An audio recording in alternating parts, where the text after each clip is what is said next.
Do you know what a pitch pole is? Or a winnower? A thistle cutter is kind of self-explanatory, but what about a leitrim loy? Or why was sugar pulp considered the most valuable addition to feed for cows, horses, sheep, pigs and poultry? We're now a largely urban society in Ireland, but most of us are just a couple or so generations from forebears who made their living on the land or who worked for them. Mechanisation changed things. Much of it centred around locally built agricultural implements. The bits that the horses used to, and then the traction engines and tractors later, pull across the land. Cutting it, turning it, seeding it, harvesting. At the Irish Agricultural and Folk Life Museum in Johnstown Castle outside Wexford, this heritage is clear. It's appropriate that the museum is located in Wexford because the craft of making farm implements and machines was embedded in the southeast. Names like Pearse of Wexford, Fogarty of Castlecomer and Sheens of Wicklow made their way onto fields all over the island. The Pearse family are particularly well represented in the museum, with the famous Wexford Foundry's own dedicated presentation opened just last year. Originating in the early 1800s, when John Pearse took over his father's forge and began making his reputation with a growing line of hand tools. His descendants became wealthy as they developed and produced specialist farm machinery and bicycles that were favoured by Michael Collins, among others, as well as the ploughshares and harrows and harvesters and other things in the foreign language of agriculture. There's a really good collection of traps and carts and delivery wagons. These were drawn by ponies and horses before and even for some time after the motor car engines and tractors changed horse legs to an equivalent calculation of horsepower. From when I was still a child in the 1950s, I can remember pony traps tied up on Sundays to rings in the wall opposite our village church. In addition to personal and commercial transport, there were mobile living spaces. There's a quite beautiful barrel-top caravan in the collection, the last built by the renowned William O'Connor of New Ross in 1989, using traditional methods and materials. It's the main exhibit in a tiny but perfectly executed corner about the life and culture of our travellers, before they shifted to the van or SUV-towed modern caravan. The exhibit sets at Johnstown Castle are much more than just about agricultural technology. They offer a map of social movement in Ireland.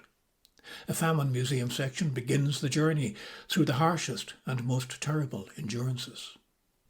A folk memory of the famine is embedded in all of us, but if you want to find some of the detail, it can be acquired in a nicely compact way in this exhibit.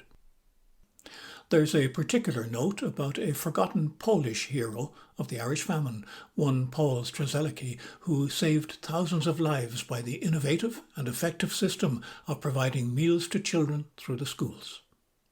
How that same famine led to the introduction of strong Irish populations in the Americas and Australia is also detailed. And there's a recreation of the office of Dr. G.H. Petheridge OBE, a Cornwall-born scientist who established a field laboratory at Clifton in Mayo to study the potato blight that initiated the tragedy.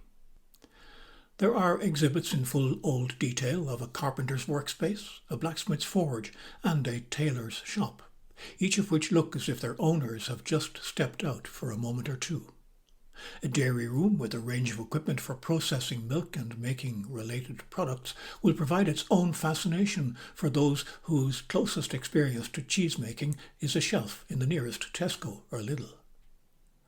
One advertising poster is for Centenary Butter from Ballyduff, Ireland's best, originated to commemorate the 100th anniversary of the 1798 rebellion.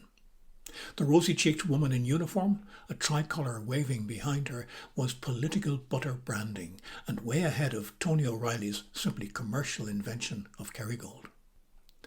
Moving on through living in the Ireland of the first half of the 1900s and then into the next half, the one that I remember, brings us to the point where everything began to change, to the beginning of the labour-saving home gadgetry that we take for granted today.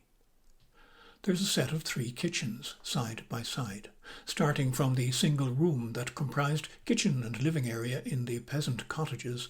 We can look through into the 1930s style and eventually reach the relatively tiny kitchen and separate dining and living spaces that became the norm when electricity and its appliances came along in the 1950s.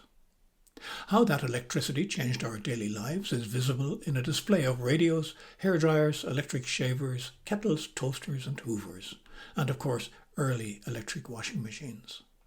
Beside those, a hand-cranked mangle for squeezing the wet out of washed clothing, with a zinc bath underneath to collect the water, would be considered a form of cruelty if offered to a young homemaker today. With close to half of our population living in Dublin City and much of the rest now very much in towns, we have really become quite detached from our rural roots.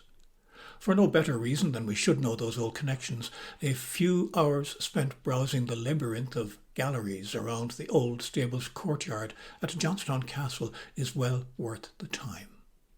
But do leave enough time, because you'll be dragged into a rabbit warren of fascination just by reading the old posters. I'm Brian Byrne. This is Gagun Diary. Thanks for listening.